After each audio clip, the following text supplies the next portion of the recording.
Hello, and welcome back to Let's Design Shards, a Minecraft MOBA adventure map.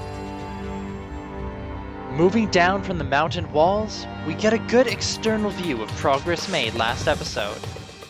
We laid the framework and foundations for the King's Keep, then constructed a prison, a couple guard stations, and a multi-tier barracks. Now we can begin work on the upper levels and finish off this keep. After preparing the central column for the next layer, I then sealed off the entry to the barracks below before also raising the outer walls. Taking more wood and planks, I quickly formed the staircase from the barracks to this new level before readying the area for the next stage. This new layer was to be a blacksmith's armory, so I felt that a stone floor would complement it nicely. Facing lava to one side, I designed a basic forge and added several anvils to the area. After stacking some weapon racks against the far wall, I decided the floor would work better with full blocks instead of half-block slabs, and quickly remade the forges to work with this design. Lighting up the area and bringing the surrounding walls up higher, I stacked the second layer of weapon racks, then changed my anvil placement and topped off the dual forge. Back to the armory segment, I laid down additional racks back to back, surrounding them with another layer to prevent unwanted access. From here I inserted a central stone segment with a pillar to each side. These pillars not only provide structure, but also places to put additional torch lighting. With a fair amount of empty space left opposite, I added some tables and stools for improved aesthetic design. I wanted some lava to flow around and down into the forge, so after capping the armory, I worked on lava flow. This done, I realized I had made things out of order and cut out the armory, saving it as a schematic for higher up the tower. Instead, this particular level was to be a teleportation room. As players spawn even higher in the tower, this level allows for quicker access to various locations across the map. Using obsidian to mark and frame the portals, I started work on their design and the redstone wiring to make them function. This room will include 6 portals, 3 of which will be active upon game initialization. These first 3 portals each correspond to a lane barracks, allowing players to quickly teleport to either mountain, valley, or mineshaft lane. The 3 inactive portals lead to the center point of each lane, such as the planned ravine bridging fortress or the mountain wizard's tower. Upon fully taking one of these locations, the corresponding portal for that team will then become active until the point is lost, giving each greater incentive for taking and holding the center points. Using command blocks, redstone, and coding from the Custom NPCs mod, these portals will be designed to open and light when active, or seal and darken when deactivated. Our next layer is where I actually intended the armory to go, so I quickly raised the staircase and central column in preparation for its placement. Having changed the alignment of the entrance, I rotated the schematic 90 degrees counterclockwise before placing the armory. Within the armory, we'll be later placing shop NPCs, allowing the players to purchase better equipment for themselves and upgrades for their troops. This level in place, I raised the walls and center higher still, then brought the wooden stairs up towards the next layer. This area is to become a wizard's library, so I laid down an outer layer of bookcases to set the theme. Working on the center, I played around with bookshelf placement, trying to get a good design without crowding the area too much. After testing some lighting effects, I determined an enchantment table would be a nice addition to the area. I'll have NPCs selling lapis lazuli and possibly even experience bottles, allowing players to enhance their equipment through enchanting. After working on the center for some time, I finally settled upon this design here, with dual enchanting tables facing off across a central pathway. Realizing I had made this level half a slab too high for my purposes, I removed this upper half slab of wood, and replaced the stone beneath with wooden planks. Taking glowstone, I moved throughout the library and placed lighting in the floor, ensuring an even and consistent lighting effect. Taking carpet, I then began to cover the glowstone. As carpeting does not dampen lighting effects, this gives the illusion that the library is simply lit as if by magic, with no visible light sources. From here, I worked on the rest of the library floor, and toyed with colored carpets for a while. In the end, this began to look like a bullseye and not really what I had in mind, so I filled the area with black carpeting. and then proceeded to run a strip of red carpet down the center of the library. From here, I prepared to add a second tier to the library and began constructing a staircase within using wooden slabs and planks. Finishing up the staircase, I took my design and mirrored it to the other side, forming a dual path to the second level. I didn't realize this at first, but in creating this level, I placed wood against the lava for the forges below and a fire broke out.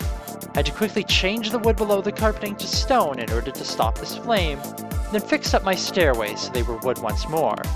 Finding the center, I raised the bookshelves higher still, placing a central platform for the library's second level. Taking planks, I expanded this layer, giving ample space to move around. While NPCs on the lower level will supply magical enhancements and aid, players may obtain potions and poisons from the alchemist NPCs on this second tier. Having used fences to create railings and setting down some light by which to see, I started to lay down decor for this alchemy level. Against the far wall, I placed dark oak weapon racks, and then filled these with assorted potions. Surrounding the racks with glass, I raised the outer walls higher, and placed a second rack, filling this row with harmful poisons. Recognizing I had blocked the intended exit, I moved the brewing stands to the sides and center of this tier, and placed a table behind which the NPC will stand. Continuing the carpet design from below, I ran red carpeting to the exit framed by black and excess space. Looking down from above, we see the completed library. You can see I added glowstone lamps to the corners for additional lighting and aesthetic effect. From here, I raised the inner walls to the appropriate level, and did the same for the outer walls, reopening an exit through the inner segment and preparing it for the next stairway. Back outside, I carved through to one of the library wings and began constructing an outer balcony. I carpeted the area and added some layering underneath, before burying glowstone under the carpet. I then worked under the balcony, slanting supports of stone into the tower. With this in place, I took the new design and pasted it onto the other 3 library wings. Players on this level will be able to walk outside the tower, granting a good view of their surroundings. From this height, they may be able to gain insight on enemy movements so they can better decide where to travel next. With the library complete, I started on the wooden stairway to the next level. On the way, I capped the library and raised the center, then continued the stair path. From here, I again framed the top layer and filled with water, which I later replaced with the level's flooring. Raising the outer walls to their correct height, I changed the water to slabs and completed the surrounding layer. Changing things up for this level, I extended the far end of the central segment right to the outer wall, filling the space with water and replacing with slabs to complete the extension. To raise the walls from this point, I started with a central column as before and cleared the far excess, before raising the outer walls as well, extending my column along both sides. This done, I began to shape the side exit along the far end. With the wing exits complete, I changed the wooden flooring to stone slabs and began the actual level design. This particular level will feature a temple where NPC clerics can be found offering healing and other possible benefits and buffs. To this end, I formed a raised stone dais with a central stone altar at the far end of the temple. From here, I began to construct rows of wooden seating, decorating them with signs as armrests for each end. Using the copy commands, I extended each side by 2 additional rows, then began to slope the seating with the curve of the walls. Finishing up the seating area with more signs, I prepared to raise the surrounding wall structure by selecting the entire top layer. Pacing the walls higher, I did some quick internal lighting with torches before raising the walls once more. I wanted to light the temple from above, so I began a crossways pattern of stone brick. Looking from below, I determined that more internal space was needed, so I raised my crossway pattern and began the light design. Taking redstone lamps, I placed them along this crossbar. To light them, I removed the block directly above each lamp and added a redstone torch. Seeing the ceiling was still not quite to my desired height, I again cleared and raised my design, restoring the lamp and redstone design to the new layer. Looking down from above, we can see some changes I made to the temple regarding light. I've removed most of the torch lighting, replacing it with redstone lamps embedded into the floor and altar. Similar to the hidden lighting of the library below, the redstone lamps here help grant the layer its own unique feel, separate from the torch lighting used in the rest of the base as a whole. Having sealed the roof with stone brick, I again selected the top layer, then pasted several more layers atop this segment. My intention for the far wall of this temple had been a stained glass window, so with the ceiling and internal design in place, I carved through the far wall. Using a combination of colored and clear glass, I began to form the face of the red team's king. External light will illuminate the temple within, and the face may be seen from the land far below. Moving up from the eastern wing, I formed a long wooden stairway.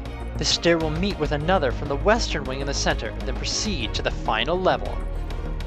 Looking down from above, we can see the result of mirroring stairs to the other side. From here, we can begin work on the final level, starting with the entryway to the throne room. Locating the center, I raised the column by 1, then did the same for the outer walls and remaining space at the tower front. From here, I formed the makings of the central stair, then cleared the space, taking the whole top layer and stacking it several levels. Reforming the stairway, I brought this up to the top level, which I dropped by 1 to even things out, then encircled the area in stone brick once more. Quickly circling the tower in a downward suppression of stone brick, I completed this layer using the same tool before, filling any remaining gaps. Here we will construct the grand throne room, which will serve to cap this towering keep. This room will feature 2 grand stairways on either side, curving round to the throne, which will look down on the open space below. Having raised the outer walls, I began using wood planks and slabs to correct these stairways. Reaching halfway round the room, I then took fences and added a banister to the stairs, before mirroring the design to the other side.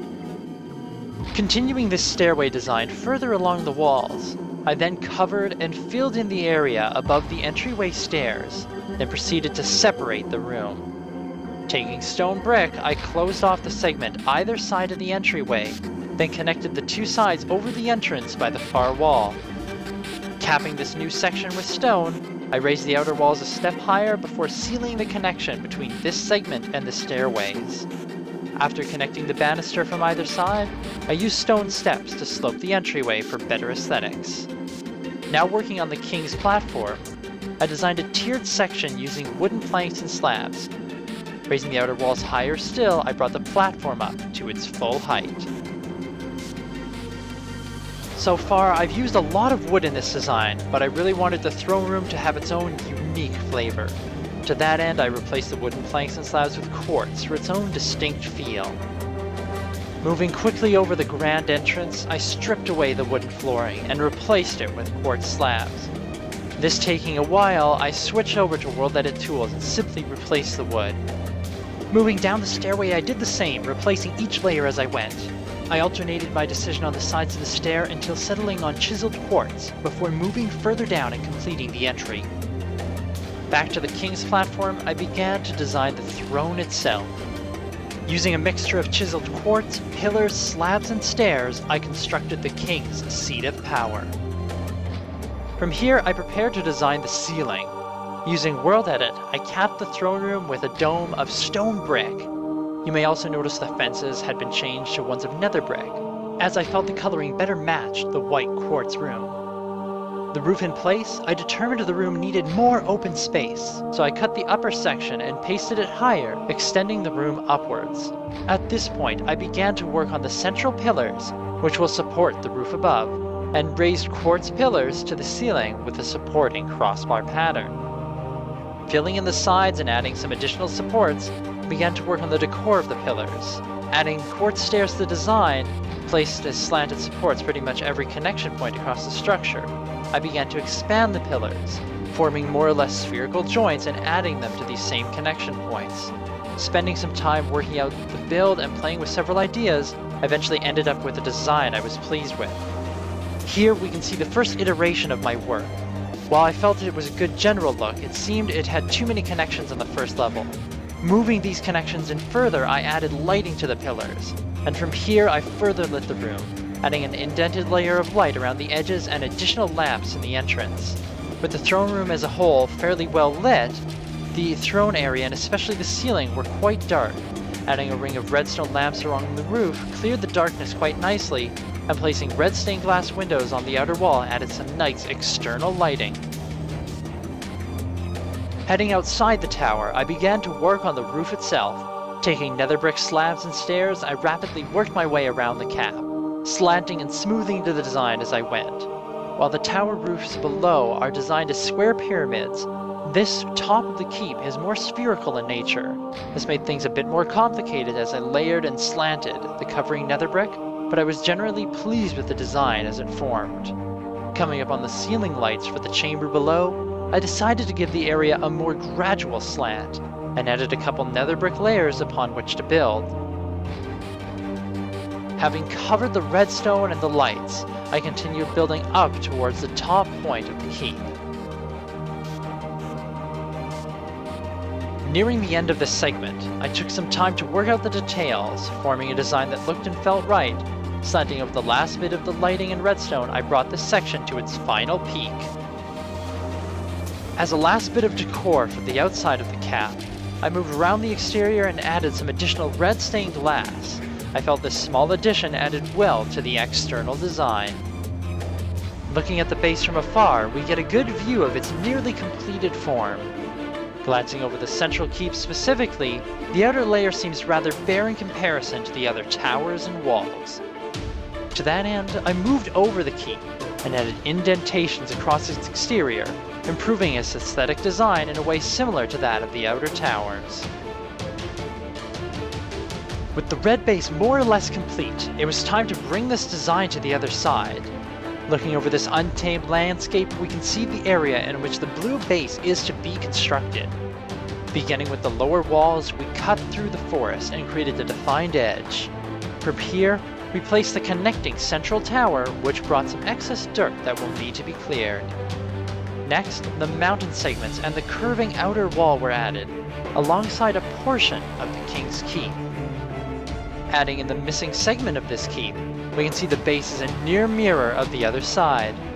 From here, most of the excess stone and dirt were removed, along with a few trees by the edge of the base. There were still a few changes to be made and some stone in the mountains not yet cleared, but for the most part this was now set. Some final adjustments in place, we return to the southern side. Looking over the finished battlements, you can see I've added in red and orange flags atop the towers, to better distinguish this as the red base. Looking down from above, we get a great view of the base so far, and can spot the location of the future mineshaft entrance. Spinning around to the other side, the blue team's base now comes into view. As we approach, you can see I've made a number of coloration changes and adjustments. The flags here are blue and light blue accordingly. The King Keep features blue stained glass instead of the red, and I've changed over the library's carpeting as well to match the base's colors. With both bases in place, we'll begin to design the lane themselves, and in time the NPCs which will traverse and fight along them. This, however, will have to wait for another time. If you've enjoyed this and you want to see more, leave a like, don't forget to subscribe, and I'll see you next time.